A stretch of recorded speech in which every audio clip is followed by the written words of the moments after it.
مسلم گھرانوں کی بیٹیاں غیروں کے ساتھ کس طریقے سے بھاگ رہی ہے، اس کا جانتے ہو معاملہ کیوں ہے؟ آج کے مسلمانوں وہ وقت تھا 15 سال پہلے ہماری بیٹی بستر پر جاتی تھی تو اس کے ہاتھ میں دینی کتابیں ہوا کرتے تھے، آج کی بیٹی کی ہاتھ میں بڑی بڑی موبائل ہے، اس موبائل کے ذریعے سوشل میڈیا پر اپنا اکاؤنٹ بنا کر اپنی آبرو کا سودا وہ کرنے پر آمادہ ہوتی ہے، اپنی عزتوں کو نیلام کرنے پر آمادہ ہوتی ہے۔ مسلمانوں وہ وقت ایسا وقت تھا کہ جب وہ دینی کتابیں پڑھتی تھی نیند کے آغوش میں جاتی تھی اور مؤذن جیسے ہی فجر کی اذان کی صداؤں کو بلند کرتا تھا یہ بیٹیاں نیند سے بیدار ہو کر نماز فجر کی ادائیگی کرتی تھی، اس کے بعد قرآن کی تلاوت کرتے تھے، پھر گھروں کے کام کو انجام دیتے تھے۔ تو رب تبارک و تعالی ان کے قرآن پڑھنے کی برکت سے ان کے گھروں میں رحمتوں کی برسات۔ اپنی بیٹیوں کی عزت کی حفاظت تمہیں ہی کرنا ہے، اور جانتے ہو میرے آقا پیغمبر اسلام آقا کریم صلی اللہ تعالیٰ علیہ وسلم نے جب اپنی بیٹی کا نکاح کیا نا سیدہ زاہدہ طیبہ طاہرہ فاطمہ الزہرا کا، تو نبی نے اپنی بیٹی فاطمہ سے کہا تھا میری لاڈلی بیٹی فاطمہ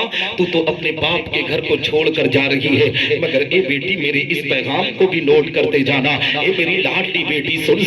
تو اپنے سسرال میں جا رہی ہے، اگر جو تیرا باپ امام الانبیاء ہے، اگر جو تیرا باپ نبیوں کا سردار ہے، اگر جو تیرا باپ خاتم النبیین ہے، مگر اے میری لاڈلی بیٹی سن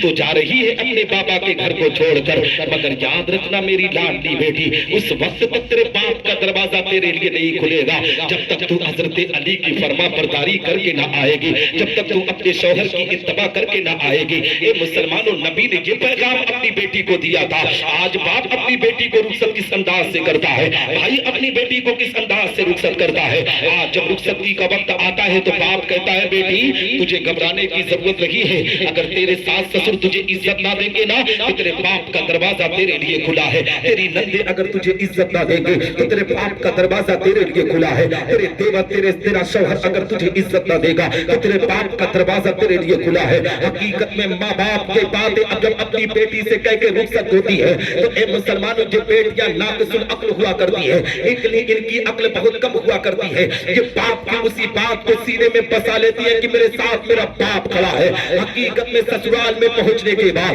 ہر چھوٹی بات پر اپنے شوہر سے لڑ جھگڑ جاتی ہے، اے مسلمانوں اپنے ساس سسر سے لڑ جھگڑ جاتی ہے۔ حقیقت میں معاملات یہاں تک آ جاتا ہے کہ طلاق تک کی نوبت نگاہوں کے سامنے آ جاتے ہیں۔ گوہر اشرفی صاحب کورٹ کچہری کا معاملہ دیکھتے ہیں، میں بھی 2-4 مرتبہ کورٹ کچہری میں گیا ہوں، میں نے دیکھا ہے نقاب پوش عورتیں حقیقت میں اپنے ہاتھ میں فائل لے کر جب دوڑتی ہے۔ اے مسلمانوں میں نے بھی کورٹ کچہری کے اندر جب قدم رکھا نا ایک خاتون کو دیکھا آنکھ سے آنسوں کے قطرات جاری تھے، میں نے اس خاتون سے سوال کیا تھا بہن یہ بتا اس جوانی میں نقاب پوش تو یا کیا کر رہی ہے، تو اس نے کہا تھا حضرت جی آپ کو پتہ نہیں ہے آپ کو معلوم نہیں ہے، میری جس سے شادی ہوئی تھی تھوڑی سی انبن کی وجہ سے مجھے انہوں نے طلاق دے دیا تھا، آج اسی وجہ سے آج میری پیشی تھی آج میں اس کچہری میں آئی ہوں۔ اے مسلمانوں جن بیٹیوں کو پردے میں رہنا تھا آج وہ جج کے سامنے حقیقت میں بے پردہ اپنی گواہی کو دینے پر آمادہ ہے۔ یاد رکھو مسلمانوں تم اپنی بیٹیوں کی عزتوں کی حفاظت کرو، اپنی بیٹیوں کو اچھا سلیقہ اچھا طریقہ بتانے کی کوشش کرو۔ جس کی بیٹی اپنے سسرال میں پہنچ کر اپنے شوہر کی اتباع و فرما برداری کرتی ہے اللہ اس کا صلہ اس کے باپ کو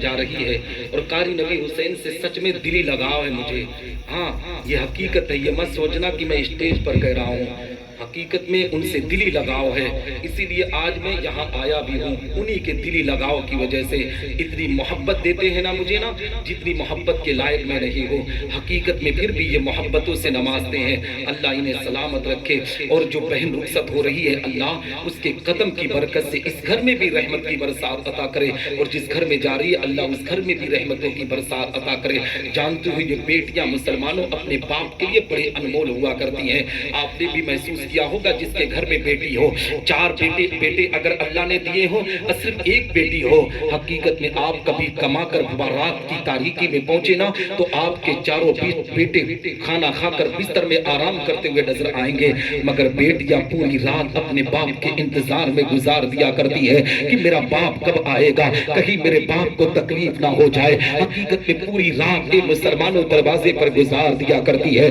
یہ بیٹیاں اپنے باپ کے لیے بہت زیادہ محبت محبت کیا کرتی ہے. یہاں تک کہ مسلمانوں اگر آپ کی طبیعت خراب ہو جائے, آپ کی بیٹی اپنے سسرال میں زندگی گزار رہی ہو, آپ کا بیٹا پردیش میں کمانے کے لیے گیا ہو, آپ بستر علالت پر پہنچ گئے ہیں, حقیقت میں اگر آپ نے بیٹے کو فون کیا بیٹا جی طبیعت بہت زیادہ قلیل ہے, تو آپ کا بیٹا اگر محبت کرنے والا ہوگا تو اے مسلمانوں گاندھی چھاپ چند کاغذ کے ٹکڑوں کو بھیجے گا, کہے گا ابا جی آپ فلاں ڈاکٹر سے علاج کرا لینا. یہ بیٹے کی محبت ہے. مگر بیٹیوں کی محبتوں پر قربان جاؤ, اگر یہ مہاراشٹرا میں رہتی ہو, ان کی خبر ہو جائے کہ ان کی باپ کی طبیعت بہت زیادہ خراب ہے, ان کا باپ بستر علالت پر لیٹا ہوا ہے, اے مسلمانوں آنے کے لیے کرایہ بھی نہ ہو تو اپنے زیورات کو گروی رکھ کر اپنے باپ کی عیادت کے لیے پہنچا کرتی ہے, اپنے ماں کی عیادت کے لیے پہنچا کرتی ہے. اس لیے مسلمانوں ان بیٹیوں کو کبھی زحمت نہ سمجھو, ان بیٹیوں کو رحمت سمجھا کرو. اور میرے آقا پیغمبر اسلام نے انہی بیٹیوں کے بارے میں ارشاد فرمایا کہ اگر کوئی باپ اپنی بیٹی کی پرورش اچھے انداز سے کرے اور اس کے بعد اس کا رشتہ کسی نیک لڑکے کے ساتھ کر دے, اگر وہ گنہگار بھی ہو تو رب تبارک و تعالی اس کے باپ کو جنت میں اعلیٰ مقام